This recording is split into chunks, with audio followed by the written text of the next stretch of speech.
Here we go. All right, champions. All right, here we go. Gangplank 2000. Wait, I think I read this one last year, right? Grog-soaked blade. Gangplank's basic attacks deal 4... Oh, wait. Do I have the right cam? I don't. All right, hold on. Okay. Gangplank's basic attacks deal 4 to 21 based on level magic damage per second and slow his target by 7% for 3 seconds, stacking up to 3 times. That was actually such a good passive. Holy shit. Parlay. Active fires his pistol at target enemy, dealing physical damage. Parlay can critically strike and applies on-hit effects, so you can like auto-Q auto, including Grog-soaked blade. If Parlay kills the target, Gangplank gains bonus gold and refunds half the mana cost. Parlay resets Gangplank's basic auto attack timer. Yep. Remove scurvy. Active Gangplank eats a large amount of citrus fruit, instantly removing all crowd control, affecting him and healing himself. Raise morale. Passive. Gangplank gains bonus attack damage and bonus movement speed. Active. Gangplank fires in the air, disabling Raise Morale's passive bonuses, but inspires himself to gain more bonus attack damage and more bonus movement speed for 7 seconds, reduced to 50% for allied champions in range. And then Cannon Barrage is obviously like the one. So Gangplank's kind of boring. Obviously, like he has the new E and stuff, but for the most part, he's like pretty similar. Okay, Atrox 2013. So Atrox fills his blood well through his abilities, depleting by 20% maximum per second while out of combat. When the blood well is filled, Atrox becomes hellbent for 4 seconds as the blood well drains. While hellbent, dealing or taking damage against enemy champions or neutral monsters will completely fill the blood well and refresh hellbent's duration. Hellbent. Atrox gains attack damage icon 25% increase base AD and 30, 40, 50, 60% based on level. Attack speed, icon bonus attack speed. Upon taking fatal damage, Atrox will revive over 3 seconds, recovering health icon 30% of maximum health over the duration. Upon reviving, Atrox instantly recovers 100% of Bloodwell. Atrox's revive is then put on a cooldown. Dark Flight. Active. After a brief delay, Atrox dashes to target area unstoppably, filling 20% of his Bloodwell, dealing attack damage, physical damage to nearby enemies upon landing, and knocking up all units in the epicenter for 1 second.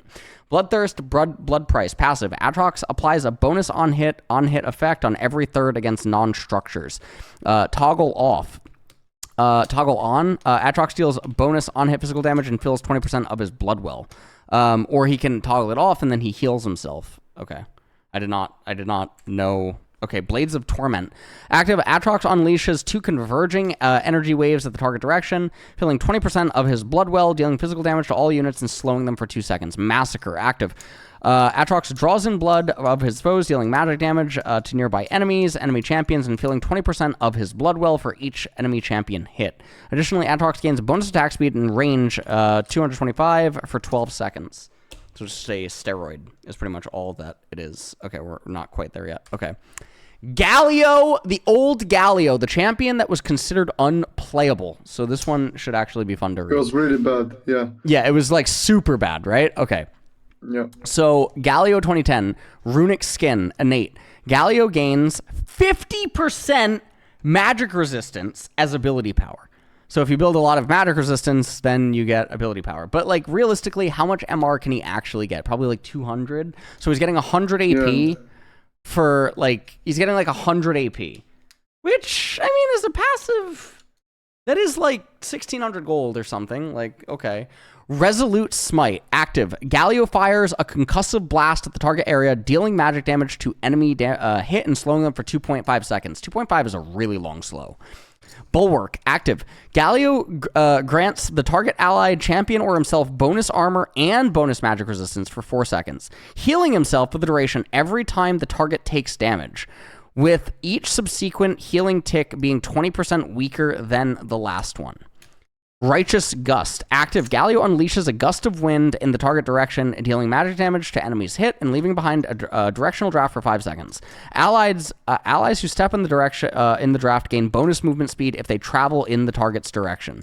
That's kind of cool. That could be a modern ability. That could easily be a modern day ability. That could be a buff to Janna's Tornado. You know what I mean? Like they could easily just add this into Janna's Tornado. And I think that would be cool. Idol of Durand. Active. Gallo turns into a statue and channels for 2 seconds, gaining 50% damage reduction and taunt icon, taunting nearby enemies that cannot be reduced until interrupted or until the channel ends. Gallo bursts out of his statue form when the channel ends or is interrupted, dealing magic damage to nearby enemies increased by 10% for each basic attack received from taunted enemies up to 80%. Honestly, reading these abilities, it almost sounds like he could be a real modern champion. Like, I'm not even kidding. It must just be that the abilities numbers were so bad. Because reading all of this... His skills aren't bad, if you read them. Yeah. If you read these abilities, this could be a modern champion.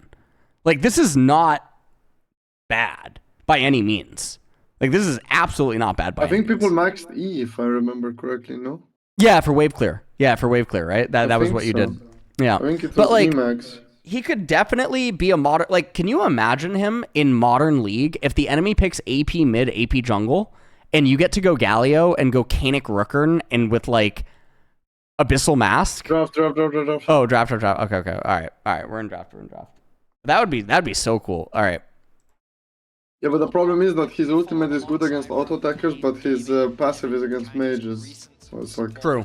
I think. Okay, here we go. R7 on blue. Syndra banned. From the side of Pain Gaming, but this time around, R7 have the option to leave the Skarner open, but they're not going to. Instead, they're going to ban it themselves.